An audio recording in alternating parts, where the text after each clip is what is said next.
네, 여러분 안녕하세요. 반갑습니다. 오늘은 금요일이고 지금 저녁 시간이 10시가 넘었어요. 지금 이곳은 저희 공방 사무실입니다. 아직 퇴근 못하고 못한 건 아니고 안 하고 잠깐 뭐 좀 하고 있다가 퇴근하기 전에 지금 이렇게 영상을 킵니다. 연말 안에 시간이 많아서 유튜브를 많이 찍을 건데 그래도 최근에 올리는 영상에 많은 분들이 관심 가져주셔서 정말 감사하다는 말씀을 드립니다. 그래서 이번 영상을 킨 이유는 뭐냐? 그 주제는 뭐냐? 제가 현장에서 모르는 목수를 섭외할 때 갖는 어떤 그 목수를 선발하는 기준입니다. 그러니까 현장의 목수들을 매일 같은 팀하고 일할 수가 없어요. 딴 데 가기도 하고 재 현장이 늘어나기도 하니까 목수가 또 필요한데 그러면 이제 소개받기도 하고 제가 이제 익히 알던 사람을 불러서 이제 진짜 일을 해보기 위해서 이제 대화를 해봅니다. 현장으로 부르기도 하고 현장 근처에 이제 커피숍에서 얘기하기도 하고 아니면 이제 저녁에 일 끝나고 뭐 집에서 뭐 내가 가거나 그분이 오거나 해서 이제 얘기를 하죠. 그러면 이제 서로 이제 처음 보는 경우도 있고 뭐 익히 뭐 이름 석자는 알고 있는 경우도 있는데 제가 그래요. 내가 목수를 쓸 때 어떻게 이제 고르냐. 일단 나보다 못하는 사람은 안 쓴다 그럽니다. 그러면 벙찌겠죠. 예? 나보다 못하는 사람은 안 쓴다 그래요. 나보다 못하는 사람은 일단 내가 목수라고 보지 않기 때문이죠. 물론 요즘에 그렇게 뭐 나보다 못하는 기준이 어떤 거냐, 잘하는 기준이 어떤 거냐가 애매하긴 한데 하여튼 저 나름대로 감이 있어요. 그래서 일단 그렇게 얘기하고 나가면 어이씨 이 사람 뭐지? 응? 왜냐하면 그런 얘기 하는 사람이 없거든 어디 가도 나보다 못하는 사람 안 쓴다 그러면 도대체 그럼 뭐 시험 봐야 돼? 뭐 해야 돼? 이렇게 이제 궁금증을 갖기도 하겠죠. 자 그래서 나보다 못하는 사람도 안 쓴다 그러고 두 번째 나보다 비싼 사람도 안 쓴다 그래요. 막 터무니없이 막 그냥 돈을 부르는 사람들이 있습니다. 그 하루 일당 뭐 몇만 원 차이라 별게 아닌데 그래도 어쨌든 뭐 우리가 알고 있는 상식적인 시세보다 더 많은 일당을 부르면 이 사람 뭐지 이렇게 되는 거죠. 그래서 물론 이제 본인이 과거에 뭐 한 가닥 했거나 또는 이제 그 정도를 받아야 되겠다고 본인이 고집을 갖고 있을 수도 있어요. 그만큼 능력과 실력을 갖췄을 수도 있죠. 근데 어쨌든 저보다 많이 달라 그러면 저는 속으로 이거 뭐 뭐지? 이거 뭐 싸가지가 없는 건가? 뭐 이런 생각이 들 때도 있는데 어쨌든 이제 저보다 비싸다는 얘기는 이제 그 전체적인 임금이 올라가야 되기 때문에 생각해 봐야 될 문제이기도 하죠. 물론 하루 일당 3만 원, 열흘 일해봐야 30만 원이면 그 정도는 능력으로 충분히 커버가 가능하긴 해요. 그래도 어쨌든 이제 비싸다 그러니까 이제 한 번쯤 더 얘기를 해보는 건데 자, 세 번째 옵션이 있습니다. 그러니까 첫 번째, 두 번째 다 이해가 안 가면 세 번째가 뭐냐? 자, 옵션을 제시하는 거예요. 당신이 나한테 뭐 더 받고 싶은 금액이 있으면 얘기를 해봐라. 예를 들면 그동안 다른 데 가서 일을 못 해갖고 너무 뭐 돈을 못 받아갖고 놀았고 뭐 일이 없어갖고 놀았고 뭐 제대로 악어가 안 맞아갖고 자꾸 일이 취소되고 그래서 너무 놀았다. 돈이 좀 필요하다. 생활비가 필요하다. 또는 이제 아이들 학자금 때문에 공부를 시켜야 되니까 목돈이 좀 필요한데 나 정말 일하고 싶다. 돈 벌고 싶다. 그러면 아, 좀 받고 싶은 금액이 있으면 얘기를 해보라 그래요. 그래서 비록 이제 비용은 좀 더 들어가는 것 같아도 너 그만큼 일할 자신이 있냐고 물어봅니다. 그만큼 받을 자신 있다고 생각하냐? 정말 그 받을 만큼 일할 자신이 있냐? 그래서 나는 충분히 그럴 수 있다 그러면 일단 제가 그 사람을 쓸지 안 쓸지 같이 일할지 말지를 고민해서 정하고 나면 깎지 않습니다. 그냥 일합니다. 그 돈 그냥 줍니다. 물론 이제 줘봤는데 이거 허당이야. 그러면 그 다음부터는 안 불러요. 심지어 어떤 사람은 뭐 예를 들면 일당이 30만 다 같이 받는 일당이 30만 원인데 일이 너무 없었어요. 그러니까 저를 보고 좀 뭐라 그럴까 뭐 같이 일을 해보고 싶었거나 아니면 쫀 거야. 세게 부르면 캔슬 될까봐. 그래서 27만 원 받고 일하겠다 그래요. 그러면 제가 고민을 하죠. 이 사람 한번 써볼까. 가격 때문에 그런 게 아니고 사람을 봐서 쓰겠다 그러면 그냥 씁니다. 그래서 같이 일을 해봤는데 이 사람이 일을 잘해. 그러면 27만 원 받기로 하고 이랬어도 저는 그냥 30만 원 줍니다. 가끔은 제가 돈을 받아줘야 되는 입장에서 건축주가 그런 걸 이해 못하는 사람들이 가끔 있어요. 그러면 제가 설득을 합니다. 저 사람은 그 3만 원 이상의 값어치를 했으니 그 돈을 주십시오. 30만 원 받고 33만 원어치 일했는데 왜 돈을 못 줘? 당연히 줄 수 있는 거죠. 그거는 저만이 알아볼 수 있는 거일 수도 있습니다.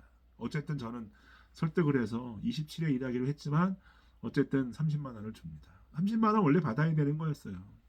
그래서 그렇게 이제 일을 하죠. 그래서 첫 번째 이제 저보다 못하는 사람 안 쓰고, 두 번째 비싼 사람 안 쓰고, 세 번째 옵션을 걸어주는 거예요. 각기 다 능동적으로 일할 수 있게. 물론 지나치게 많이 받는 사람도 지나칠 것까지는 아닌가. 어쨌든 남보다 많이 받는 사람, 요거에서 받기로 한 사람도 다른 사람들한테, 다른 팀원들한테 함구하고, 그리고 자신을 좀 낮춰서 적게 받기로 하고 온 사람도 다른 팀원들한테는 함구합니다. 저도 얘기하지 않죠. 그래서 많이 주기로 한 사람과의 약속을 깎지는 않지만 적게 받기로 한 사람에게는 일이 순조롭고 제가 어느 정도 인정치가 생겼을 때는 다른 팀원들이 원래 받는 것과 똑같이 돈을 줍니다. 그게 아마 저하고 다른 그 업자나 이런 분들하고의 차이일 수도 있고요. 저랑 같이 일해본 분들은 아마 그 아름아름 그런 것들을 다 이제 다 겪어봤고 기억이 아마 나실 거예요. 자, 지금까지 말씀드린 거는 그냥 우리가 일반적인 그 인테리어 현장에서 일할 때 이제 목수들 그 선발하는 방법을 말씀드린 거고, 예를 들면 이제 떨렁떨렁 놓고 가는 가구나 그냥 이렇게 벽에 붙이고 마는 인테리어 형식이 아닌 건축, 그러니까 한옥 같은 고건축이라든지 서양식 팀버 프레임이라든지 이런 거, 여기서 경량목 구조, 모듈화되어 있는 경량목 구조는 좀 빼야 되지만 굳이 언급할 필요 없겠고, 이 중목 건축을 하는 대목장들을 제가 보는 기준은 뭐냐? 제가 그 훌륭하신 대목장들을 다 이렇게 평가할 정도의 레벨에 있다고 보지는 않는데, 어쨌든 제가 그분들하고 같이 일할 때는 이렇게 이제 기준을 두죠. 얘기 몇 마디 나눠보면 금방 알아요. 그러니까 이 나무의 이치를 다 깨우치고 있느냐는 겁니다. 나무가 어떤 생각을 갖고 자라서 벌목이 되면 이게 조경학적으로는 죽은 나무인데 일단 목재 원목, 그러니까 목재로서의 활용 가치는 충분한 것이니 이거를 어떻게 이제 활용할 것이냐. 나무 위아래도 알아야 되고 나무의 배가 어딘지 등이 어딘지, 이 나무를 쓸 때는 이쪽을 밖으로 보여야 되는지 안으로 보여야 되는지 어디를 위로 쓰게 해야 되는지 이런 이치를 다 깨우치고 있느냐는 겁니다. 자, 그 다음에 두 번째, 그 깨우치고 있는 것을 현장에 나와서 이렇게 나무의 이치에 맞게 건축을 하는 거를 철저하게 추구하느냐는 거예요. 왜 우리가 그렇잖아요. 착하게 살아야 된다, 정의롭게 살아야 된다 라는 걸 그냥 얘기하는 것과, 그 착한 사회, 정의로운 사회, 이런 사회를 우리가 철저하게 지켜서 그 말로만 하지 않고 철저하게 지켜서 그걸 추구하는 삶을 사는 거는 다를 수 있거든요. 그래서 나무도 마찬가지라는 거예요. 그의 이치를 깨우치고 철저하게 그렇게 그 나무의 섭리를 지켜가면서 집을 짓는 거를 이제 추구하느냐는 겁니다. 그러니까 고집스러워야 돼요. 그냥 눈에 보이는 대로 생긴 대로 손에 잡히는 대로 니 꼴리는 대로 지면 안 된다는 겁니다. 나무를 돌려봐야죠. 나무를 이해해야 됩니다. 이게 뭐 수종이 뭐니까 좋은 거예요. 뭐 몇 년생이에요. 뭐 잘 말랐어요, 안 말랐어요 중요한 게 아니고 그 나무의 심리를 우리가 그 나무하고 대화가 돼야 된다는 거예요. 나무에 있는 섬유와 수분과 우리 몸에 있는 살과 뼈와 피가 한 번쯤은 통해본 사람들이 그걸 알지. 잘 모르는 사람도 많아. 근데 정말 그 드러나지 않고도 그런 거를 잘 지키는 정말 그 심성이 좋은 분들이 있습니다. 그런 분들 대부분 이제 뭐 고집스럽기도 하고 성격이 좀 괄괄되기도 하고 그런 분들이 있는데, 그거 괜찮아요. 일도 못하면 사람 착한 거보다 좀 성격 좀 이렇게 좀 까칠해도 우리는 일 잘하는 사람들이 훨씬 더 대하기가 편하죠. 그래서 저와 같이 일하는 선생님들이 그 다른 후배들은 어려워해도 저는 그분들이 어려워도 그렇게 대하지 않고 그분들 역시 이제 그렇게 하지 않는 이유가 아마 서로가 갖고 있는 그 심성 이런 것들이 아마 좀 이렇게 잘 어우러지지 않았을까. 그래서 오늘 제가 이 영상에 드린 말씀은 제가 현장에 일하는 목수들을 선별할 때 이 사람들을 어떻게 골라내느냐 이런 거에 대한 말씀을 좀 드려봤어요. 그래서 이게 다른 분들 저같이 이제 같은 목수 일을 하는 동료들이나 선후배나 또는 이제 그 인테리어 업자나 건축업자들 분들이 봤을 때 어떻게 생각할까? 이게 뭐 생각이 다른 분도 많으실 테고 각자의 뭐 기준이 있을 테고 요즘에 뭐